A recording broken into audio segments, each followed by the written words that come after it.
은혜와 사랑이 가득하게 임하시길 예수님 이름으로 축원합니다. 오늘 말씀은 참 특별한 말씀입니다. 왜냐하면 예레미야 서신서에서 이렇게 하나님과의 사랑이 등장하는 장면이 많이 나오질 않아요. 대부분 보면 다 그들의 범죄로 인하여서 우상숭배와 불순종으로 인하여서 예고된 심판을 말씀하시는데 얼마나 처절하고 얼마나 마음 아픈 내용들이 가득한지 모릅니다. 그런데 하나님께서 오늘 말씀은 그들이 그렇게 타락하기 전에 첫사랑을 가졌을 때 어떤 모습이었는지 하나님이 그것을 회상하면서 알려주는 그런 말씀입니다. 그러니까 우리가 교회 다니면서 말씀을 사랑해야 돼, 하나님을 사랑해야 돼, 이런 말씀 많이 들으시죠, 여러분? 그런데 하나님이 얼마나 우리와의 언약을 소중하게 여기시고 우리를 얼마나 사랑하시는지 기록이 되어 있는 참 중요한 말씀이기도 합니다. 그래서 이스라엘의 타락이 마음이 아픈 것은 하나님의 그 뜨거운 사랑을 배신하였기 때문이고 하나님과의 그 긴밀하고 친밀했던 관계를 떠나버렸기 때문에 더욱더 절절히 예레미야가 참 읽을 때마다 슬픈 그 책이 되는 것인 것 같습니다. 예레미야를 세우신 목적은 결론부터 말씀드리자면 4장 1절에 나오는데 이스라엘아 내가 돌아오려거든 내게로 돌아와라 라고 하는 회개 메시지가 예레미야 서신의 아주 중요한 메시지입니다. 지난 시간에 1장 말씀은 예레미야를 세우시는 내용이었었어요. 저는 아이라서 그렇게 못합니다, 하나님. 그랬더니 하나님께서 두려워하는 그 예레미야의 주저하는 모습들을 보시고 두려움의 요소들을 다 하나님께서 다루시겠다고 말씀하시고 예레미야를 구원하시고 돕겠다고 돌보신다고까지 확증을 해 주셨습니다. 그리고 예레미야를 세우셨죠. 그리고 1장 16절 말씀을 보면 무리가 나를 버리고 다른 신들을 분향하며 자기 손으로 만든 것들에 절하였은즉 내가 나의 심판을 그들에게 선고하여 그들의 모든 죄악을 징계하리라. 심판과 징계의 책이구나라고 예레미야의 내용을 예레미야 설을 짐작해 볼 수 있을 것입니다. 그러면서도 예레미야에게 심판을 외치라 하셨고 그리고 내가 너를 예레미야를 보호할 것이라 말씀을 해 주시는 것이 1장의 마무리의 내용이었고요. 오늘 2장으로 넘어와서 이제 그 사랑을 처음 얘기하시고 사랑이 아름다우면 아름다울수록 그 사랑을 배신한 것이 얼마나 마음 아픈 일인지 우리가 알 수 있죠. 그런 마음으로 오늘 말씀을 읽어주셨으면 좋겠습니다. 특별히 2절 말씀에 보면은 가서 예루살렘의 귀에 외칠지니라. 여러분 귀에다가 대고 외칠 필요가 있나요? 그냥 소곤소곤 얘기해도 귀에다가 얘기하면 다 들리지 않습니까? 그런데 하나님의 마음이 그러세요. 귀에다가 외칠지니라.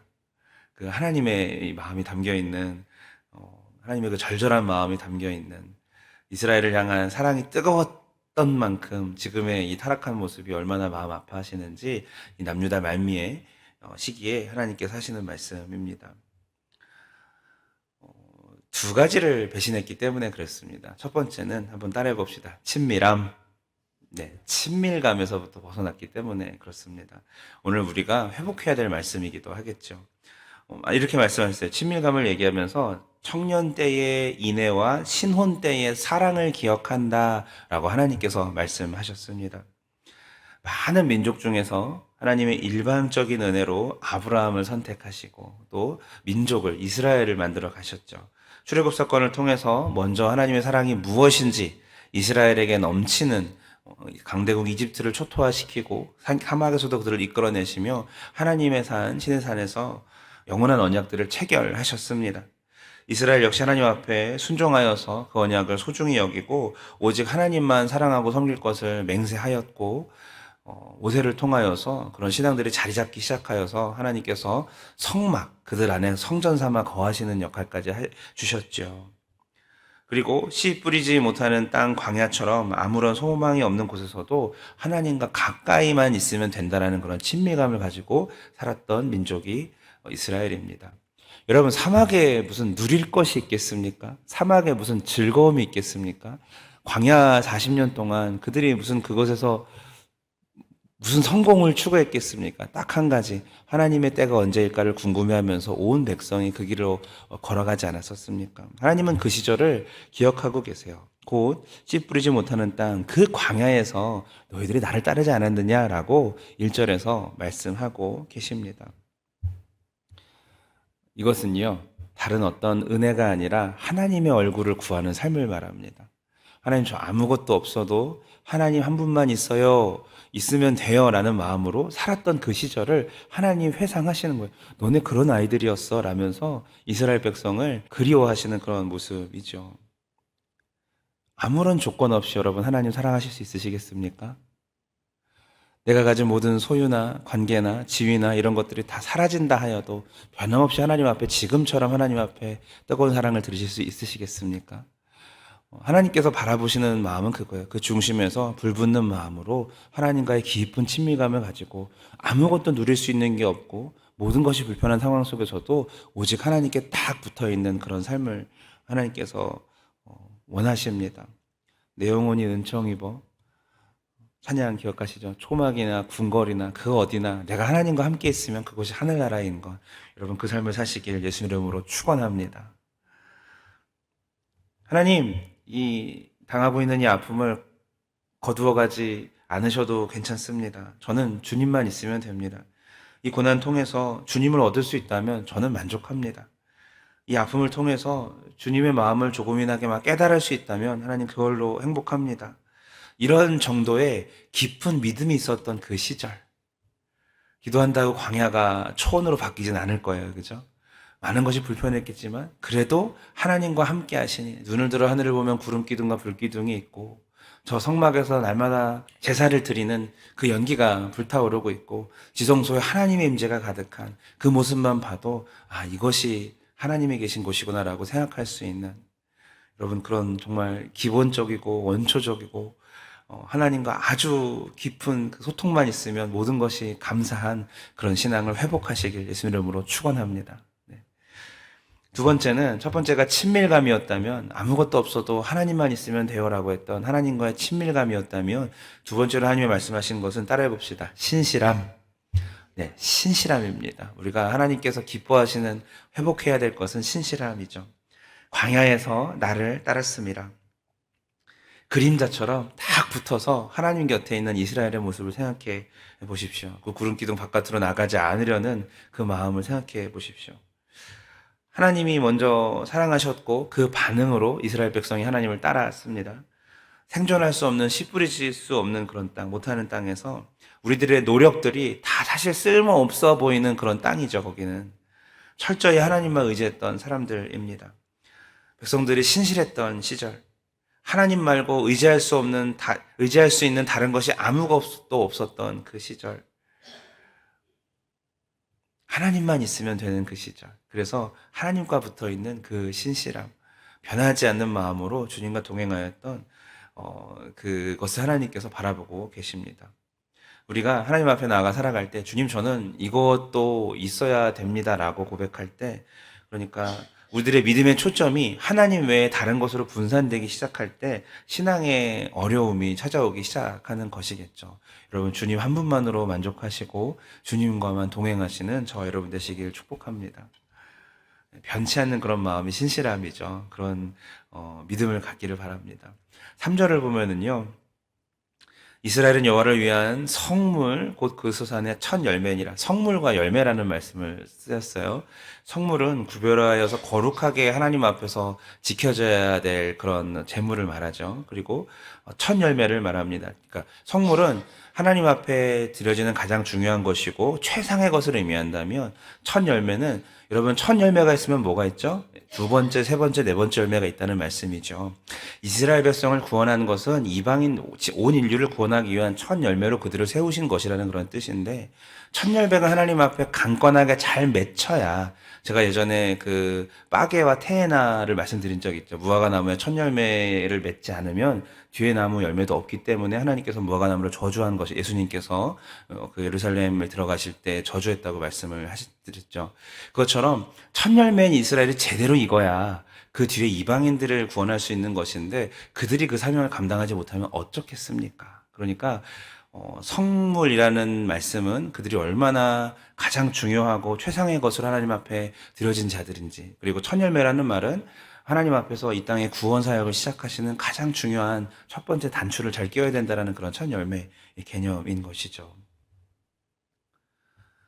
이스라엘을 통해서 모든 민족을 내 소유로 삼겠다라는 하나님의 계획이 있었는데 이스라엘뿐 아니라 열방의 주인이시라는 하나님의 그 주인 되심의 선포가 있었는데 이스라엘이 하나님과의 그런 사랑과 관심 속에서 스스로 언약을 파기하고 우상 숭배에 빠지면 어찌 열방을 구원할 수 있으시겠습니까?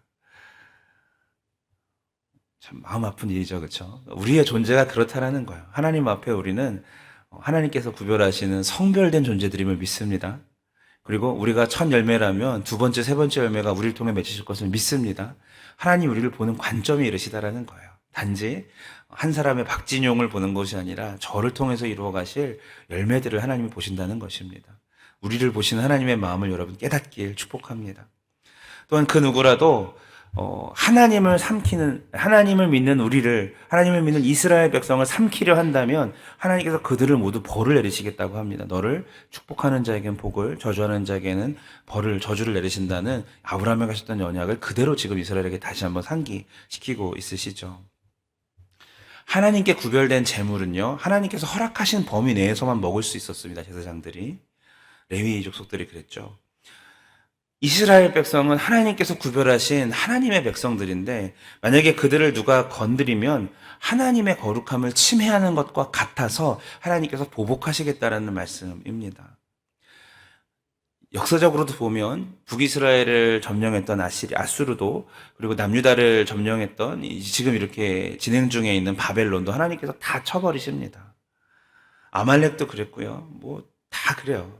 어떤 제국도 하나님께 손에 들림 받아서 징계의 채찍으로 이스라엘을 그렇게 회초리처럼 하나님께서 대해 주셨을지 모를지라도 그 이상의 역할을 했던 욕심을 가지고 탐욕을 가지고 이스라엘을 너무나도 괴롭혔던 사람들에 대해서 하나님께서는 마치 그 부직갱이를 다 쓴 다음에 아궁에다가 던져서 불쏘시개로 만들듯이 하나님께서 반드시 심판하십니다. 자, 이 말씀은 뭘까요? 우리 삶에 그리스도인들에게 닥치는 모든 환난의 주권이 하나님께 있다라는 것이고 하나님은 우리가 당하는, 그러니까 우리를 괴롭히는 지체들에 대하여, 사람들에 대하여서 혹은 어떤 환경이나 이런 것들에 대하여서 가만히 내버려두지 않으신다라는 그런 말씀입니다. 하나님은 철저하게 당신과 언약을 한 백성들의 일신을 살피시고 그들에게 나쁜 것으로 대하는 악인들에 대하여 하나님이 반드시 심판하신다라는 말씀이시겠죠. 닥칠 환란의 주권이 하나님께 있음을 이스라엘 백성한테는 명심하라는 그런 말씀이기도 합니다. 환란의 원인이 하나님과의 언약을 잃어버린 그들의 배신에 있기 때문에 하나님께서 어떤 그들을 심판하시겠지만 그 심판의 주권까지도 하나님께 있다라는 말씀. 그렇기 때문에 더욱더 주님께로 돌아오라라는 말씀이 더 설득이 되는 것이죠. 여러분, 오늘 말씀 어떠십니까? 하나님께서 이스라엘 백성이 주님께 얼마나 특별한 존재인지, 지금 이 자리에 있는 우리들이 하나님의 말씀과 사랑 안에 거하는 것이 하나님의 마음속에 얼마나 중요하게 자리 잡고 있는지 확인시켜주는 말씀 아니겠습니까? 오늘 말씀처럼 하나님께서도 얼마나 우리에게와 맺은 언약에 대하여, 우리를 향한 사랑에 대하여 진심이신지 알 수 있습니다. 또 우리가 나누었던 그런 뜨거운 첫사랑의 순간들을 하나님이 얼마나 기억하고 계신지에 대한 말씀이기도 하죠. 저는 이 말씀들을 1, 2, 3절을 반복해서 읽다가 보니까 왜 하나님이 자기 아들을 주셨는지까지 이해가 가더라고요. 그만큼 우리를 사랑하시고 계시기 때문 아니겠습니까? 말씀을 맺습니다. 사랑하는 성도 여러분, 하나님께서 얼마나 우리를 특별하게 생각하시는지, 얼마나 우리와의 그 뜨거운 사랑의 나눔을 원하시는지 마음속으로 깨달으시고 그 사랑을 주님 안에서 누리시고, 혹 우리가 주님 외에 다른 것들이 삶에 들어오기 시작하였다면 잘 정리하시길 예수님의 이름으로 축원합니다. 그것이 이스라엘 백성이 살 수 있는 길이고, 우리가 공중 권세 잡은 자라고 표현되는 사탄과 수많은 세상의 유혹거리들로부터 우리 자신을 지키며 하나님과의 정말 뜨거운 사랑을 나눌 수 있는 온전한 길인 줄로 믿습니다. 따라해 봅시다. 친밀함, 신실함, 이 두 가지를 하나님께서 추억처럼 말씀하시고 애타하고 계시잖아요. 우리에게도 하나님과의 친밀한 관계, 이것은 오늘 이 새벽 기도의 시간과 같이 골방이 필요합니다. 주님과 깊이 있게 방해 안 받고 기도하고 교제할 수 있고 말씀 볼 수 있는 시간이 너무 필요합니다. 이것이 친밀함이고 신실함이란 밖에 나가서 우리가 오늘 하루를 살아가실 때에 어떤 일이 있을지 오늘 일정들이 있으시죠. 특별히 오늘 공휴일인데 그 하루 가운데에 내가 신실하게 주님께 붙어있는 딱 붙어있는 그런 존재가 될 수 있도록 인도하여 주시옵소서. 기도하시고 또 그렇게 살아가시는 저와 여러분 되시길 예수님 이름으로 축원합니다. 기도합니다. 하나님, 이렇게 이스라엘 백성들을 사랑하시고 이렇게 그들을 추억하시며 외치시는 그 귀에다가 소리치라는 그런 말씀처럼 우리에게 하나님의 마음을 알려주시니 감사합니다. 하나님, 우리 또한 하나님과의 친밀감과 하나님과의 신실함을 잊지 않는, 잃지 않는 우리가 될 수 있도록 인도하여 주시옵소서.